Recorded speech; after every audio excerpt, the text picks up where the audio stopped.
Hi, I'm Sarah Ann Cromwell, and if you are interested in visually impaired gaming accessibility or audio description, you are in the right place.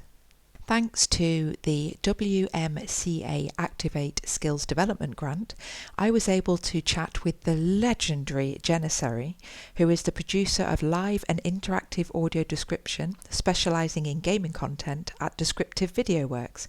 She also performs all the live description for the Games Awards. If you are a games developer, it will interest you to know that disabled people are the world's largest minority, with 2 billion people identifying as being disabled. And as Janissary says, it makes good business sense to make sure that as many people as possible can play your game. I'm Sarah Ann, and I'm a 5'6", tall, slim-built white woman with shoulder-length brown hair and blue glasses. The following recording is 41 minutes long. How's it going? So my name's Jenna. I go by Janissary online. I'm a producer of live and interactive audio description at Descriptive Video Works. Company is based in Canada. I live in California in the US. And I specialize in gaming content, essentially. So right now there are a handful of games that have come out with professional audio description, and so far we've done all of them. So we are experts at this. We kind of know what we're doing, and I constantly have to pinch myself to remind myself that this is real life because I love my job and it's super fun.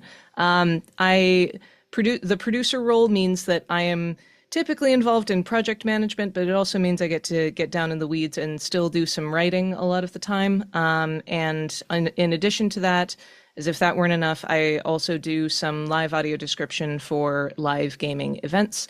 So I've done, I'll actually be doing the Game Awards tomorrow.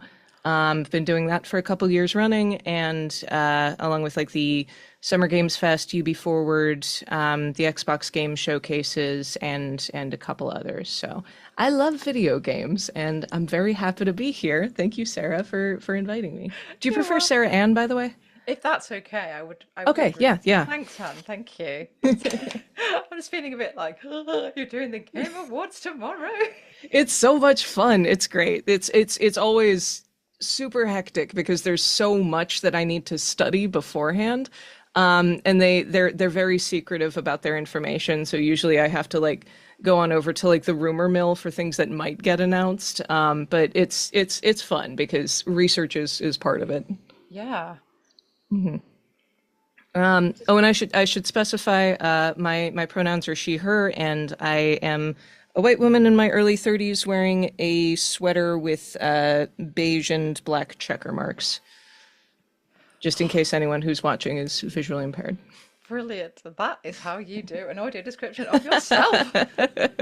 You try. Brilliant. Yeah. Yeah, I want to dive straight in, actually. I think Sure. I'm very excited to see your audio description. You are the only audio describer in the gaming industry who I have met, and that's exciting. I've worked with lots of theatrical people, and I've dipped my toe into fringe and festival, which is why I have that sort of interest in live description, Right. Yeah. or sort of spontaneous description. And I've only recently learned that games can be described and that can Right. work. Yeah. So, Yeah. to save me, people ask me, what does that mean? What does that look like? I'm just going to hand it to you and let you show me what that looks like. Yeah, for sure. I will say that. So, I guess first games and then live description. But I did have a question for you actually. You mentioned that you'd been training in audio description for a bit of time now. Is that, I'm assuming that's the UK style of audio description? Yes, that was Okay. going to be a question a bit later, actually. Yeah. So I'll give this as like an introductory caveat because what your audience is hearing might be different than what they're accustomed to, because the North American style of audio description is a little different from the UK style in the sense that the North American style tends to be much more rigid in our rules, and we try to limit descriptions to only what is strictly visual on screen. So we won't presume character thoughts or emotions or things that aren't happening on screen, whereas the UK style is a little more prosaic, and it might read like a novel having an omniscient narrator rather than someone who is strictly an interpreter for the visuals on screen. So if you notice any, if I'm talking about any like, well, of course you need to follow XYZ rules, and you've never heard of those rules before, then that might be why. Excellent. But it just as like a just like a, well, that's a little different than what I'm used to. Like that's probably why. Brilliant. I am definitely quite interested to hear about those rules. Yeah, for sure. So I mean, you might not even notice them, but if it sounds kind of weird compared to the audio description you're used to, I'll give it, because that could probably be an entire like just talk in itself. But like, yeah. So first I'll share just a little sample about what audio description looks like in game. And then I'll share a little sample about live audio description. So in-game audio description is it's an optional feature that you can enable in the accessibility options, much like you would on a streaming service like Netflix or Amazon Prime or Hulu. In the options for the game itself, you'll have a variety of different accessibility options like closed captions, high contrast mode, navigation assist, and audio description. So in this 1-minute clip that I'm going to show you, you'll hear both a human narrator and a text-to-speech voice. The text-to-speech voice is reading strictly the button prompts that appear on screen. So those button prompts are the equivalent of just like text on screen. It's the same text-to-speech voice that would be reading out the menus. And it kind of shows how text-to-speech does still kind of have a place in video games. Not everything has to be human narrated when it is purely functional, whereas the human narration is immersive. And you'll see how kind of smoothly that comes together between the story bits and the gameplay bits. I'm just going to play a brief bit of it. A hunter vehicle. Can you hear that? I can, thank you. Okay, great. A hunter vehicle careens toward them. It narrowly misses them and collides with a swing tower ride. Don't fall. Oh no. I'm sorry, Lonnie. I really do want to help you. Peter scales the tower as it smashes through the track for the Speed Demon roller coaster. Cars full of people pull toward the gap. Triangle button. Peter helps civilians off the front row of the coaster. It's gonna be okay. The coaster tips forward over the missing track. Peter webs it up, barely holding it in place. Hold. Left stick down left. Hold. Right stick down left. Peter attaches a web from the front of the coaster to the intact track, immobilizing it. He then leaps toward a second coaster. He lands on the coaster. Don't worry, I've got you. Peter catches a crossbow bolt. Circle button. He dodges shots from hunters. Peter flips toward them. L1. He redirects a rocket onto the hunters, then lands on the coaster. It barrels toward the first one. So in that just 60-second clip, that was, I think, 7 different video clips that were audio described effectively. So when the player's playing it, it all kind of comes together as one smooth, cohesive thing. But when we're describing it, we receive it as like hundreds of different video files that we have to make sure that we keep the order straight and we keep continuity in mind and make sure it flows once you put them all together. So that's the actual in-game audio description that was just recorded straight from my PS5. I'm glad you've explained how that works, because yeah. if for people that don't understand audio description, that looks like, oh no, 20 minutes work if you're lucky. And I'm thinking, but yeah, exactly. It's a lot of work. It's a lot of work. I think that the rule of thumb we usually do this would be for contiguous pieces of media like movies or TV, where you don't have to like stop and start a new project for every 10 seconds of it. I think it's like you can write audio description for about 10 minutes of media per hour of uninterrupted work. So So a movie takes a couple days, like Yeah. it's realistically. And I'm going to really spell out to people that's for the experienced audio describer. Yes. Yeah. I've, Mm-hmm. I've sort of said to people, because I feel like I'm still at the very, very beginning of this, even though I've been doing it for 12 months. And I still say, yeah, about a minute can take me up to an hour because I'm Yeah. still honing this skill. And I've met other beginners who are just, they've got their heads in the hands and they're sort of saying, is it supposed to take this long? Yes, yes, it does. Yes. It Yeah. gets quicker Yeah. after practice. It's okay. Yes. Yeah. So yeah, okay, I should give that caveat for like, yeah, for the experienced describer. It's God, I love that. Right. Yeah, yes, we're on short time, so I'm desperate to see the next one. The is the live audio description, is it? Yes, yeah, sure. Yeah, so I'll So, give yeah, how's this different, my love? extremely different. So there's a couple different types of live audio description that you can do. One of them being pre-scripted, and the other being improvised. So pre-scripted is exactly what it sounds like. Like you know what's going to happen and when it's supposed to happen. It might not shake out exactly like that, but it might be fully pre-recorded and you're just reciting it live. So you might have a beat for beat script. You might have a script where it's like when the actor says this line, you say this line. So that would be sort of the theatrical live audio description. So then on the other side of things is live improvised audio description, where you have no idea what's going to happen next. You're just kind of doing your best based on some research and whatever resources were provided to you, which might be nothing. They might not tell you anything about it beforehand, depending on the games industry in particular tends to be incredibly secretive about future announcements because they are extremely paranoid about leaks, rightfully so sometimes. But that also means that they tend to give people like us very little prep material. So myself, captioners, ASL interpreters might not be given any information about what's going to be shown ahead of time. So you just kind of have to do your best. I feel So quite sick. Like, oh. like, oh, in terms of like nervousness, yeah, it's very like it can be a lot. It can be incredibly nerve-wracking, but I don't know, I guess you might prepare for it in much the same way that you would like an improv artist, I suppose, in the sense that there's only so much that you can prepare.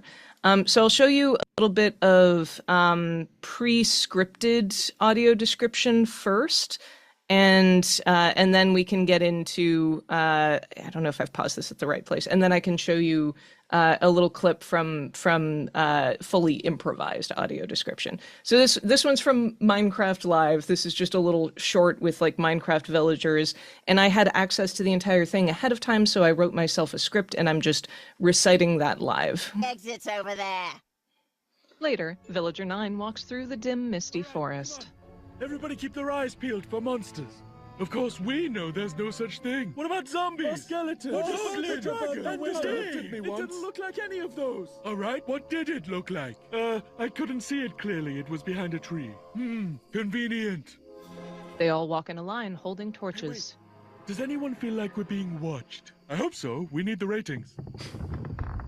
Did anybody hear that? Hear what? The creaking. I'd say it was more of a crunching. Hey, wait. Where's villager number 31? Is that XP? XP orbs litter the ground. It's happening again! Eyes wide, they all run in different directions. That could have been anybody's XP. And emeralds. And sign that says, I'm villager number 31, help me, I'm being attacked by a monster. It's So there we go. So that's a pretty cute little animated short. But all of the timing lined up pretty well, and basically it was just up to me to read it at the correct audio cues, and that takes a lot of the cognitive load off, if I'm being honest, because not having to worry about, am I doing this right? Is this like, have I don't know, have I wildly misinterpreted it? It's a lot less stressful, if we're being honest. Yeah. I'm sure you can imagine. Yes. So the bit that makes you feel a bit sick then. Oh, yes. Yeah, the live improvised. Sorry, let me just line this up. And this is how much research, how much information did you have before this, or was it quite minimal? So I'm going to show you, I'm trying to find it right now, I apologize, a clip from last year's Game Awards where, there we go, where I was given no information going into it. So I just had to rely on my own research and let's see. Okay, yeah, so this is, it'll start out with a, oh wait, I don't know, this might be too violent. If now I'm trying to figure out, is it okay if there's so this would be a clip from Hellblade, which takes place in Norse lands, so there might be some bloody sword combat and like effigies and stuff. Is that too spooky? And that is a trigger warning. Thank you very much. Let's go. Okay, yes, yeah, let's or I can just pick a different clip. Go for it. Go for it. Let's play. Okay, let's try this out. We'll include the trigger warning. So this was a musical performance by Heilung, and then they transitioned it into a trailer. The dancer holds the flaming antlers aloft as the drum she strikes slowly comes to rest. Text: in-game footage captured on Xbox Series X. This place of fear and fury. Senua stumbles along a beach as the sun beams down. Do you hear it? The heartbeat of the lost ones. Gameplay, third-person exploration. I can feel them on my skin. She grits her teeth. Logo for Ninja Theory. Each death, inked in blood. A cavern is filled with fog as darkness swallows Senua up. I won't stop fighting for them. The sun rises over a rocky landscape. Until the very last beat. Snarling, she draws her sword.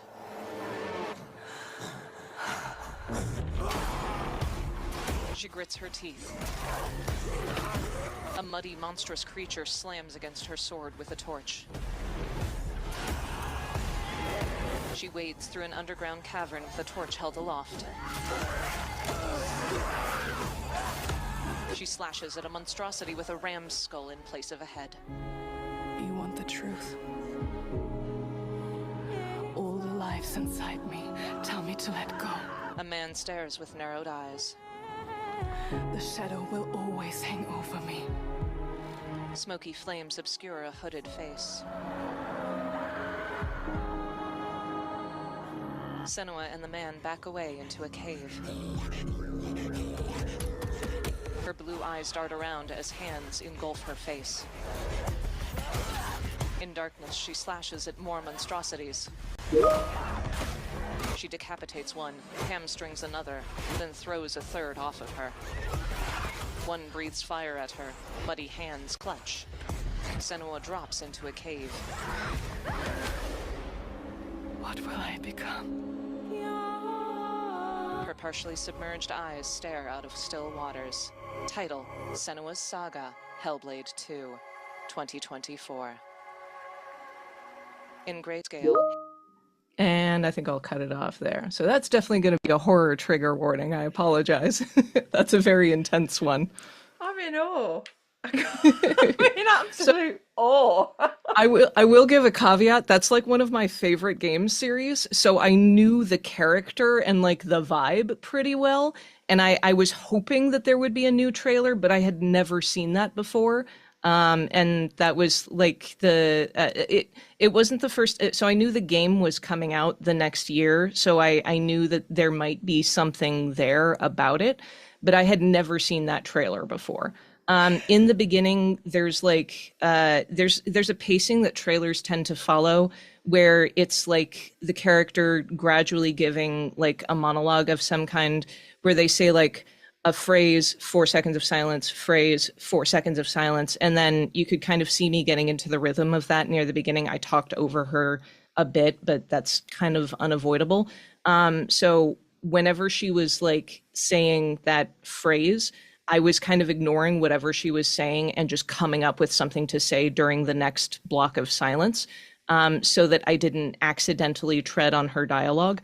And then it just went into, and then when she stopped talking and it was just like an action montage, that was when I had like full freedom to just describe, like there's like rapid flashes of visuals and there's like hundreds of things going on, and you just kind of have to narrow it down to pick a couple things and go and just run with it. It doesn't matter if a character starts talking when you haven't finished your sentence, just finish your sentence. Otherwise it's going to sound weird. You're going to talk over people. You're going to make mistakes. That's totally fine. But like it was always like a teensy bit delayed for whatever was going on screen, because I was like, you see it, then you think of what you want to say, and then you say it. And there's always like a bit of lag in my cognitive processing between, so it can never be fully contemporaneous like it would with pre-scripted audio description. But if there is enough space for the describer to talk either between phrases or just during an action sequence, then that's the dream. That was sort of like the ideal trailer for me to describe, because it allows the describer plenty of space. There are like other trends in how trailers will be paced, like Japanese RPGs especially tend to have characters talking the entire time during their trailers. Even if it has nothing to do with the visuals, it'll just be throwing in like character lines and inner thoughts and inner monologues, and they'll just be talking the entire time, meaning I'm relegated to reading subtitles, and I don't get to describe any of the visuals. Then there are some where it's just a very slow monologue that sounds like it's maybe going to have those pauses interspersed, and then you start describing something and the pause isn't there. No, he's just continuing to talk. So it's difficult sometimes to get a read on what it's going to be, but when it works out like that, it's perfect. Yeah. Do you have no, start from the beginning. So it sounds like you have to go into this completely calm and completely ready for the mass amount of problem solving that's coming at you. Do you have a personal way that you get into that zone? Oh gosh. So this is not going to be helpful for anyone besides me, but so I was in the military for 6 years. So I have a sort of not like a Zen-like state, but I just sort of blank out all of my emotions. If there's just kind of like dull anything that's intense.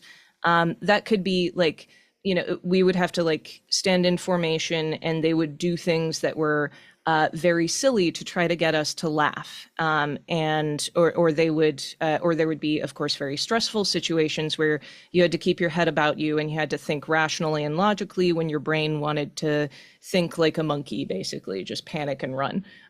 There would be like all sorts of situations that you would have to be in. But I just kind of went into like, I blank out all the emotions and I go into a state where I'm like, okay, I got a job to do and nothing else exists outside of that. Something similar might happen if you're into like running or cycling, like that sort of Zen state where you don't really have to think about anything, you're just doing. Because if you overthink things and if you let yourself get worried, or public speaking, I'm sure is very similar to that mental pathway. But if there's anything that you do that like calms you down or that gets you out of a stressful situation, then that's a good way of going about it. Mostly I just try to remove visual and auditory stimuli for myself beforehand and just get laser focused on like my notes or any reference materials that I have access to. Really interesting, thank you. I loved that. and I can talk for hours about that. I know. Haven't got time. You wanted to ask something about like preventing getting like verbally tongue-tied, Brain freeze, perhaps? yeah. Brain freeze, yeah. Because I mean, I know I'm making myself like look really good here because I picked like my favorite clip from an improvised live show, but rest assured it does happen. Like there's going to be mistakes in live audio description, even if it's pre-scripted, even if you know everything that's going to happen. Sometimes unexpected things happen. That's why you're there live. That's why you have to do these things. There might be like maybe an actor on stage falls down and you have to describe that because that's something that visual people are going to have access to. So you need to convey those visuals adequately. And sometimes you're going to make mistakes. And sometimes you're trying to think of a word and it's the perfect word, you just can't spit it out, and you can't like, oh, what is that word? It happens when you're writing all the time. So of course it's going to happen when you're doing it like verbally effectively. And in those situations, you kind of just have to forget about it and move on to the next thing, because by the time you've gotten stuck on something and can't think on it, the moment has passed and it's no longer contemporaneous. So you have to basically be like, all right, I'm going to forget about the fact that I forgot what a pickaxe was and will instead describe what's on screen right now. So basically it's like, if you get stuck, just wipe the slate clean, move on, and refocus your brain on something else. It's probably good advice for life. Yeah. And maybe not, because... Well, don't ruminate. Deal with what's happening right I now. guess so. Yeah. Live in the moment. Yeah. Just move on. You're right. I think I'm still in that space where it feels so important for me to get it right. To feel that I definitely ruminate and think I could have actually just moved on to the next bit, and now my brain's stuck and I've lost everything. Yep. So that's because really good advice. At the end of the day, what you're writing or what you're reciting is going to be consumed so quickly that what you're agonizing over might not even be recognizable, or might not even be noticed by the audience. It might be, though, is the cool thing, because like sometimes you'll manage to put in like a cool detail or a fun adjective, or like you can get a little metaphorical with some of the descriptions, and it does end up being really, really cool. So it is worth it to agonize over things sometimes when it can shake out like that. But I mean, if you're stuck, like, just don't be stuck. Perfect advice. Just go to something else. Just have you tried not being stuck? Gosh, like. There's a semi-toxic phrase that gets thrown out a lot in the game community of like, are you having trouble with this game, or are you stuck at this part? Just get good. Just get good at the game, man. Audio describers, just don't be stuck. Just don't get writer's block now. Yeah. Thanks. Horrible advice. Though it is useful to take off, to remove the self-imposed pressure. Yeah. Mm-hmm. So yeah, it's not always useful maybe to hear it from someone else, but I think certainly for me to tell myself is probably quite useful. I mean, like, you are your own worst critic. It's every single live show, I come out of it only thinking about my mistakes. And then I never hear about those mistakes from other people. So like most of the time the feedback is like, I'm so grateful this was audio described. You did a great job. And like, hardly anyone like mentions or remembers anything specific, let alone that time I like mispronounced something and I thought it sounded like a rude phrase, but it didn't. So that has happened. That's happened a lot, actually. There's like, you'll come up with a cool phrase and you don't have the time to mentally think through how it might sound like something else. And if you like bumble it, or if the microphone quality isn't that great in the setup, it might come through as sounding different than it does to you. So that can happen sometimes. And if the client comes asking questions, you can be like, what? No, I didn't say that. Because you didn't mean to. But so that mistakes are a fact of life in live description. It's good to hear that from someone who is an industry professional. professional. I don't know. I have so much fun. This is like hardly. That's the best job though, right? The job that doesn't feel like work. Exactly. Yeah. Very aware I'm running out of time. So there's two. There were so many things I wanted to ask, but I think yeah, I'd really love to. So I'm going to ask you the same question, but from different perspectives. So the question is, what do you think audio describers like me, 12 months in, need to know before we enter into this gaming audio description world? I would say it's important to just play some games.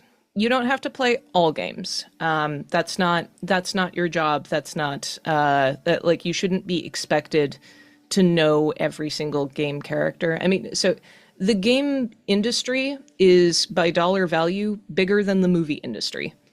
And if you think about how many different types and genres of movies there are at least as many for games. But I would say it's important to maybe pick a couple popular ones that are in line with your interests and just play through them. Get an idea for what the experience is like. Why do people love this game? Why is it so popular?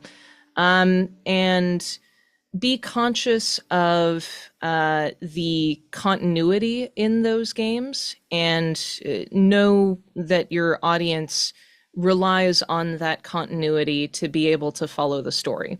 It's difficult for us to maintain that with the different workflow that games follow, but it's also going to be difficult for the player to follow if we get that wrong. Oh, yeah. Yeah. Sure. And then the other side is, what would you like grassroots game developers to know before they come and talk to you? Many accessibility features require you to start building them in early in order for them to work well and to avoid creating a ton of work for yourself. The game Disco Elysium had a game accessibility conference talk on how they retrofitted many accessibility features into their game post-release. And it was incredibly difficult for them to program in certain UI features. A screen reader for menu narration was by far the most difficult thing that they had to retrofit. And they would have probably saved themselves, they probably ended up doing 10 times as much work simply because they didn't build it in when they were building the menu structure. Audio description is different in the sense that we are like one of the last steps that you end up doing, because the scripting of audio description is dependent upon the timing and appearance of almost finalized visuals and audio. And if those aren't quite locked down yet, then it's not really useful for us to build in audio description. I know, though, so all of the games that have come out so far with professional audio description are AAA studios who can well afford a variety of different accessibility features to be externally developed. But I'm going to shill for my company here a little bit. Is we also have small studio solutions. We have already worked with a couple of small indie developers who we place restrictions on what qualifies as a small developer, of course, but we have programs where we essentially teach you how to develop audio description in-house. There are also a few AAA developers who have developed their own audio description in-house, and it usually ends up being quite bad because they don't understand the rules. I'm not going to name any names, but it's very strange hearing a very famous high visibility game with terrible audio description, and that's happened a couple of times. So don't do that. If you don't have the funds for fully professional audio description, that's okay. At the very least, talk to the experts, engage with disabled consultants, make sure that it is something that your game needs and would be valuable for your game. and talk to people with disabilities to find out what your game needs early on. It doesn't matter if you don't have a playable demo yet. It doesn't matter if you don't have anything to show for it yet. Even just talking about what the core gameplay loop is like, they'll be able to advise you on, all right, you got to do this before you go any further, because otherwise you're just going to create a ton of work for yourself later on. And then I suppose finally, is there an advantage for developers to look at accessibility? Oh, absolutely. I wish I were Ian Hamilton right now, because he has all of the statistics just kind of on tap at any given moment. But disabled people are the world's largest minority. And there are, I think, at least 2 billion people who identify as having a disability of some kind. And I mean, keep in mind, this is a minority which, if we are fortunate enough, if we are fortunate to live long enough, each of us will eventually become disabled. It's an inevitability. So I right now am someone who does not currently have any disabilities, but that'll change someday. If all being well, if I live to be elderly, I will eventually have a disability of some kind. And it just makes good business sense to ensure that not that your game is like appealing to everyone that you could possibly appeal to, but that it's just playable, that it's just that it's even possible for as many people as possible to play that game. It is as much a binary decision maker for people with disabilities to buy a game as whether it's available on the platforms they own. Just like, so if a game does not have a high contrast mode, if it does not have menu narration or audio description, that is going to be a binary decision maker for someone who needs those features to just not buy that game, as much so as if like, well, I only have an Xbox and it's available on PlayStation. I can't play that game. So interesting. My argument for a long time has been future-proof your business. Future-proof. You might have a market now that's, like you say, able, and they're invested, and they love being part of it, and they love being part of the community. Yep. You still want them to be your market. Yeah. If they become disabled in some way, it seems to me it's a no-brainer, but I can't quite believe it needs spelling out. It also makes good business sense, because so among people who identify as gamers, a higher percentage of gamers identify as having a disability than the general public. What? Yeah. So it makes sense. It's a hobby that you don't have to leave your house for. So of course it's going to be very popular among people for whom leaving their home might be a little more difficult. So it just makes good business sense to appeal to like a third of the population of gamers, I should say. They are already your customers, even if you don't know it, even if you haven't built these accessibility features in. They are finding ways to play your game. They are brute forcing it by memorizing menus and forcing controllers to work that aren't supported, or using mods or add-ons or overlays to play the game. They are already doing that, so make it easier for them. Make it easier to buy your game and play your game. And on that incredible business pitch. Indeed. Bravo, darling. Bravo. Yay! Thank you. Again, I wish I could pull all of the statistics out of a hat. Like Ian Hamilton, he always seems to have those just on tap, ready, but I did the best I could. That's what Google is for. Mm-hmm. Disappointingly, I am going to have to leg it. Or no! Okay. I'm going to get a phone call from school and it's not going to be a good one. Oh, no. That's fair. It's been so lovely chatting with you. Thank you. It really has. Thank you. I've learned so much. Yay. Yeah, you're wonderful. I do love your work. I really do. Oh, I appreciate that.